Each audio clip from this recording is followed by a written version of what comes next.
Hello, this segment is going to help us think about discussing the equation of an ellipse. Just like with parabolas, when we discuss an equation, you and I have to find out enough information so that we can graph the equation. Not only graph it, but describe what the different pieces are. Where's my focus? Where's my center? Where's my vertices? And depending on which is my major axis, I need to be able to communicate what are the y-intercepts or the x-intercepts. So as a reminder, let's look at what is the equation of an ellipse if I have the center of 0, 0 with the different major axes. Okay, so here we have the x as the major axis. My reminder equation is x squared over a squared plus y squared over b squared equals 1. All right, a has to be greater than b and b has to be greater than 0. When I have y as my major axis, my equation is x squared over b squared plus y squared over a squared equals 1. Notice a is still greater than b and b is still greater than 0. So if my first number in an equation, in my equation of ellipse, is smaller than this second denominator, I know that my y is going to be the major axis. All right, so let's look at a problem and let's determine if the major axis is the x or the y. Here's the equation right here. My equation is x squared over 9 plus y squared over 25 equals 1. All right, I've got to look right here at these two pieces. I should be noticing that 9 is smaller than 25. Because of that, I know my major axis is going to be the y-axis. Okay, that is really important. I have to realize that that is what's going on here. So I've got to start locating things, okay?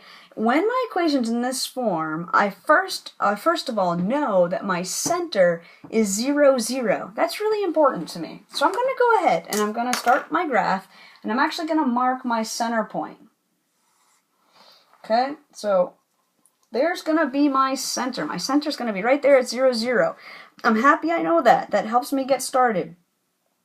Now, I can also use this piece to figure out what A is. And remember, A tells me where my vertices are going to be.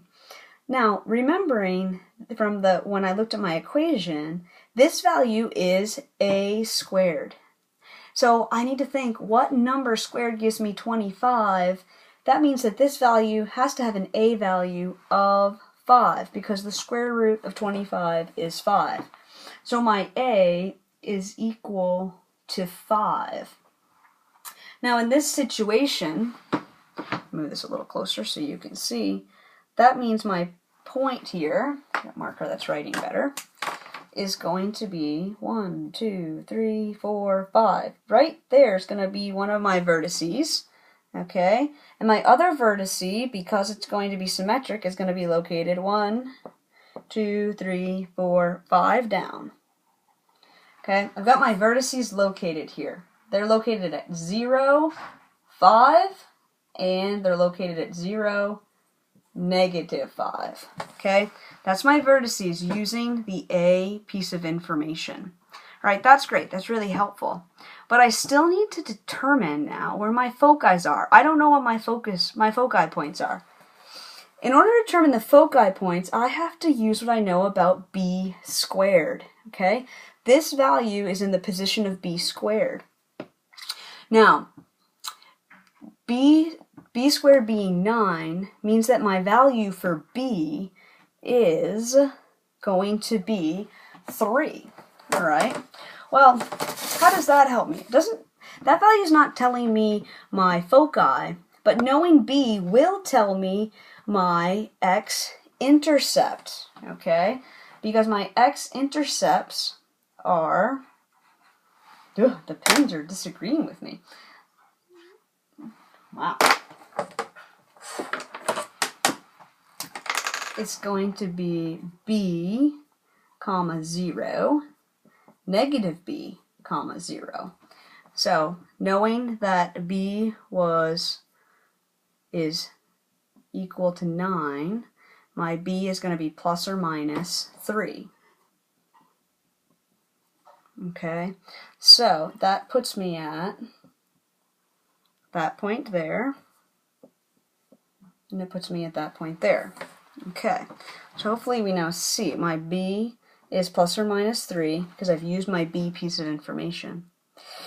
So b squared, okay, is equal to a squared minus c. We're going back here to figure out this foci. I've got to figure out my distance to my foci. So I'm going to substitute in my 9 for b squared is equal to a squared, which is 25, minus c squared. Okay, we learned that, we've learned this equation in the last video. So I've put in my b value, I've substituted in my a value, and I'm subtracting c. So if I want to solve for c, I can move c to over here, to the side of equation. I can move 9 over to this side, and I come up with that c squared is equal to 16. All right, c squared is equal to 16, which means that c is going to equal the square root of 16. So my c is equal to plus or minus 4, okay, because the square root of 16 is 4. So now I know my two foci points. I'm going to come right up here. My foci point is going to be here. Put an F there so don't get confused. Here's my other focus point. And now I have the information I need to graph my parabola. Okay, I had to use that info. I had to remember that this distance is c from my center to my focus. The distance a is my center to my vertice. And to find my x-intercept, I had to find b, or basically I had to make y 0. And when y is 0, this goes away, and I'm left with x squared over 9. And I solve for what x is, which happens to be plus or minus 3, which we showed right there. So I hope this video has helped you, one, to identify, remember that you should be able to identify what's your major axis, thinking based on which value is larger, right? If the first value is smaller than the second one, then I've got my major axis as the y. So in class on Wednesday, we're going to practice this. We're going to practice graphing, identifying ellipses, and I hope you found this helpful.